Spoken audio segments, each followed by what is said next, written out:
صباح الخير حبايب قلبي. النهاردة هنعمل مع بعض حاجة كده تكفينا 3 ايام. وصفة بجد سهلة وبسيطة جدا ومش هتاخد في ايدك وقت، وبنص كيلو لحمة مفرومة بس هتكفينا 3 ايام. وهي كفتة الرز. ممكن ناكلوها في العيش الفينو وهي متحمرة، ممكن ناكلوها في لوبيا زي ما هتشوفوا دلوقتي كده. ممكن نعمل لوبيا ونحطها فيها، ممكن نعملوها مع بطاطس. اختراعات كتير بقى ممكن نخترعها بيها وناكلوها، وهتبقى لكل حاجة طعم مختلف. فيلا بينا نبدأ. هنحتاج اول حاجة في الكبة بتاعتنا بصلاية، ونبدأ نضربها كويس قوي. عاوزة اقولكم ان طعمها بجد طلع تحفة جدا، فجربوها مش هتندموا بجد على تجربتها. وقولولي رأيكم في الكومنتات. ولو دي اول مرة تشوفوني، انا اسمي هايدي. ما تنسوش تعملوا لايك وشير للفيديو واشتراك في القناة وفعلوا زر الجرس عشان يوصلكم كل جديد. هنحتاج دلوقتي حزمة بقدونس وحزمة كزبرة. انا مش بكتر الخضرة فيها علشان ما تغمقش مننا. وهنحتاج فلفلاية رومي وفلفلاية حارة لو انتوا بتحبوها سبايسي. هنضرب بقى المكونات دي كلها مع بعضها كده عشان تسمغ، وهناخد مثلا في الضرب حوالي دقيقتين بكتير اوي.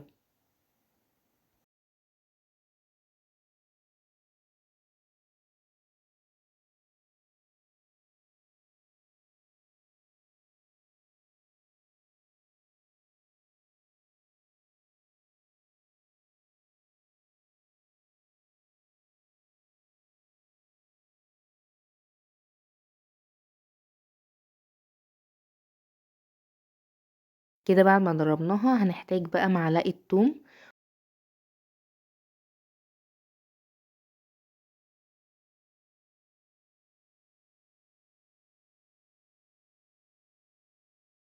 ننزل بقى بالبهارات اللي هي مش كتير. هنحط معلقة ملح، ومعلقة فلفل اسمر او معلقة الا ربع كده، ومعلقة كزبرة.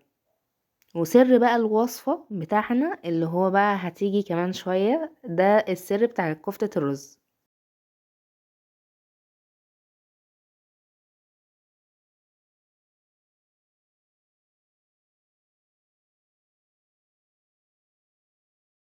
ودلوقتي بقى نحط سر كفتة الرز، وهي معلقة صغيرة قوي من السكر. بتفرق جدا في كفتة الرز، بتخليها هشة وخفيفة كده وانتي بتاكليها، من غير ما نحتاج بيكربوناتو او اي حاجة خالص. وهنحط دلوقتي بقى نص كيلو اللحمة بتاعنا، ونضرب ضربة بقى كويسة كده اللحمة مع المكونات دي كلها.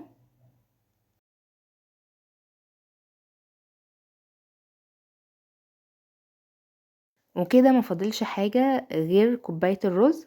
فياريت لما نجيب الرز ما نجيبوش رز سايب خالص اللي هو المطحون ده. جيبوه بجد، لان انا جربتها قبل كده بيه ما طلعتش حلو. فياريت نجيبه اللي هو بيبقى معلب، وياريت نمخلوه برضو قبل ما نستخدمه. هنحتاج كوباية واحدة بس من الرز المطحون. طبعا الكوباية دي على نص كيلو لحمة مفرومة. طبعا في ناس بتستخدم الرز اكتر من كده، فعايزه اقولكوا ان الكفته بتاعتهم بتفك جوه الصلصه. الكفته لو عملتيها بالوصفه دي عمرها ما هتفك جوه الصلصه حتى لو باتت لتاني يوم فيها.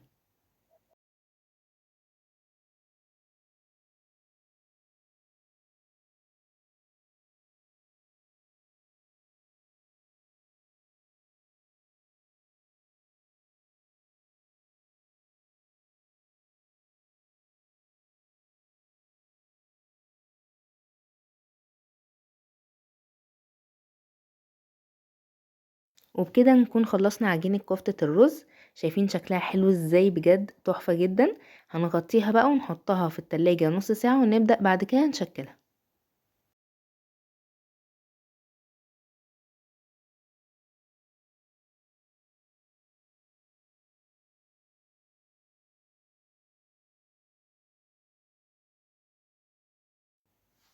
بعد ما طلعناها من التلاجة نبدأ دلوقتي نشكلوها. نجيب طبق، ونجيب حبة زيت على ايدينا علشان العجينة ما تلزقش في ايدينا. ونبدأ نشكلوها بقى على حسب ما انتوا عايزينها على شكل صوابع زي ما شفتوها في اول الفيديو، او على شكل كور، اللي يريحكوا اعملوه. انا بفضل انها تبقى شكل الكور لان بيبقى شكلها لذيذ جدا. وكمان بتبقى في الصلصة بتاعة اللوبيا بتبقى حلوة جدا جدا. جربوها بس ومش هتندموا على الوصفة دي، وبجد هتطلع معاكم مظبوطة جدا ان شاء الله. فما تنسونيش بقى في اللايك والشير واشتراك بقى في القناة كده، وفعلوا زر الجرس عشان يوصلكم وصفاتي كلها.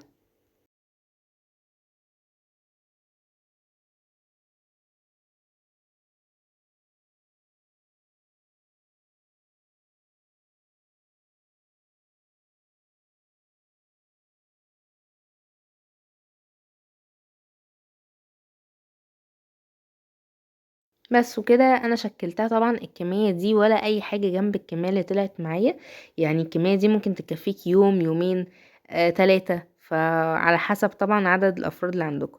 هنبدأ دلوقتي نقليها في الزيت، بيبقى زيت غزير، ونبدأ دلوقتي ننزلوها واحدة واحدة. وشايفين ان هي اصلا بتبقى الطاسة بتكفيها كلها، فمش بتاخد وقت في اي حاجة خالص. وده شكلها بعد ما طلعت من الزيت، بجد ريحتها كانت روعة جدا.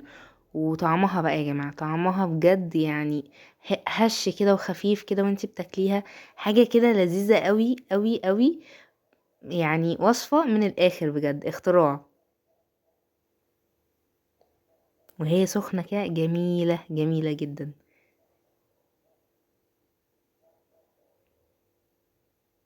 ومع اللوبيا بقى مع شوية رز ابيض، وصفة كده اخر دلع اخر دلع.